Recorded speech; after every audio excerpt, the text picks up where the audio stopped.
जय माता दी मित्रों, आपका हमारे चैनल पर बहुत बहुत स्वागत है। मित्रों, पिछले वीडियो में मैंने आपको पाप मोचनी एकादशी का शुभ मुहूर्त, पूजा विधि और कौन से ऐसे कार्य हैं जिसे करने से जल्द ही कर्ज से मुक्ति और धन धान्य की वृद्धि होती है, ये सारी जानकारी आपको बताई थी। और जैसा कि मैंने आपसे कहा था कि पाप मोचनी एकादशी का व्रत तभी पूरा होता है जब आप कथा का श्रवण करते हैं। तो चलिए मित्रों, हम इस वीडियो के माध्यम से कथा का श्रवण करते हैं। इससे पहले एक बात आपसे अवश्य कहना चाहूँगी मित्रों, यदि आपको मेरी वीडियो में कोई भी कमी लगे तो अवश्य हमें बताइए, ताकि वो कमी हम पूरा कर सके, क्योंकि बहुत मेहनत से हम वीडियो बनाते हैं, लेकिन आप लोग देखकर लाइक नहीं करते हैं। इस वजह से हमारी मेहनत व्यर्थ चली जाती है। इसीलिए मित्रों, आप सभी से हाथ जोड़कर विनती करती हूँ मैं कि मित्रों, वीडियो यदि पसंद आए तो एक लाइक अवश्य कीजिएगा, और यदि कोई कमी लगे तो आप कमेंट के माध्यम से आप हमें अवश्य बता सकते हैं, तो वो कमी हम जल्द से जल्द पूरा करेंगे। अब चलिए हम वीडियो की ओर और कथा की ओर कथा शुरू करते हैं।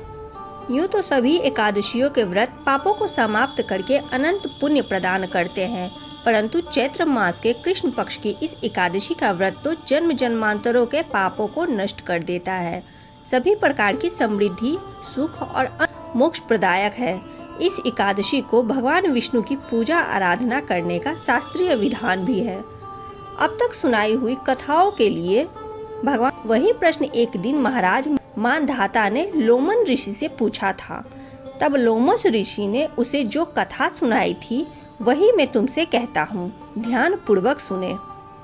देवताओं के खजांची कुबेर के बाग का नाम चैत्ररथ था। उस बाग में गंधर्वों की कन्याएं किन्नरों के साथ विहार करती थी। अनेक ऋषि मुनि भी वहां तपस्या करते रहते थे।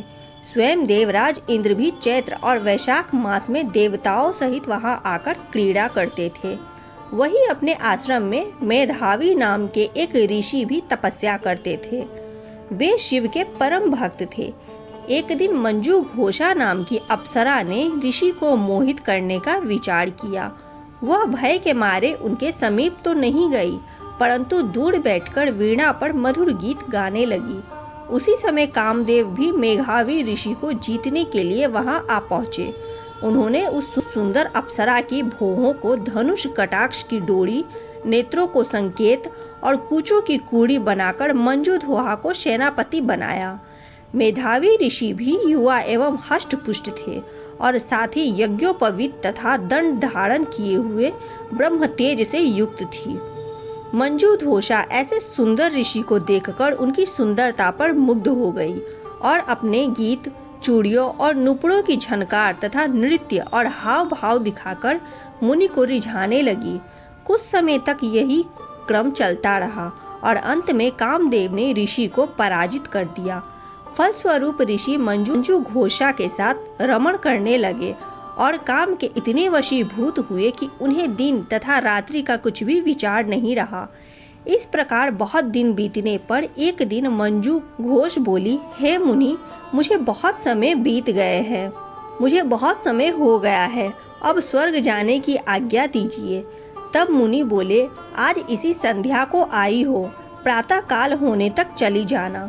मुनि के यह वचन सुनकर अप्सरा कुछ समय तक और रुकी रही। कुछ दिन बाद उनसे पुनः मुनि ने विदा मांगी तो मुनि कहने लगे कि अभी तो आधी रात भी नहीं हुई है, कुछ समय और ठहरो।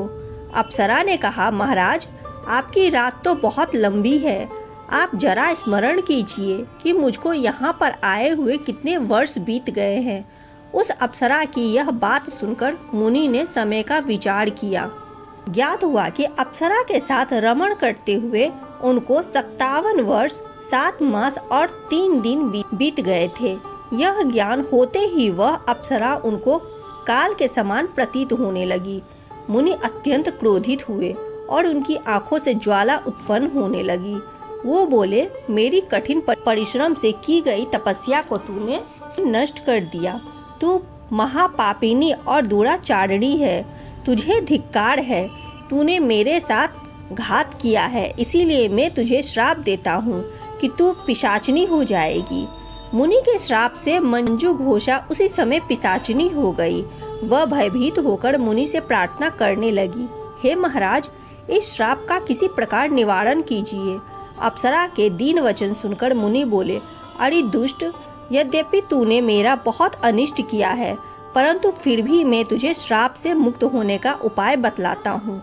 चैत्र मास के कृष्ण पक्ष की एकादशी का नाम पाप मोचनी है और वह सब प्रकार के पापों का नाश करने वाला है। उसका व्रत करने से पिशाच योनि से तेरी मुक्ति होगी। ऐसा कहकर मेधावी ऋषि अपने पिता च्यवन ऋषि के आश्रम को चल पड़े। मेधावी को देखकर च्यवन ऋषि कहने लगे, अरे पुत्र, तूने ऐसा क्या अनर्थ किया जिससे तेरा सारा पुण्य छिन्न हो गया। तब मेधावी ने कहा, हे पिताजी, मैंने एक अप्सरा के साथ रमण करके घोर पाप किया है। अब आप इस पाप से छूटने का उपाय बताइए। तब च्यवन ऋषि बोले, हे पुत्र, चैत्र मास के सुनने तथा पढ़ने से 1000 गोदान का फल मिलता है और इस व्रत को करने से ब्रह्म हत्या, गर्भपात, सुरापान, गुरु पत्नी से प्रसंग आदि जैसे पाप भी नष्ट हो जाते हैं और अंत में स्वर्ग की प्राप्ति होती है। ये रही मित्रों पाप मोचनी एकादशी व्रत की कथा, जिसे सुनने मात्र से आपको बहुत ही पुण्य का लाभ होगा और आपकी व्रत भी पूर्ण होगी।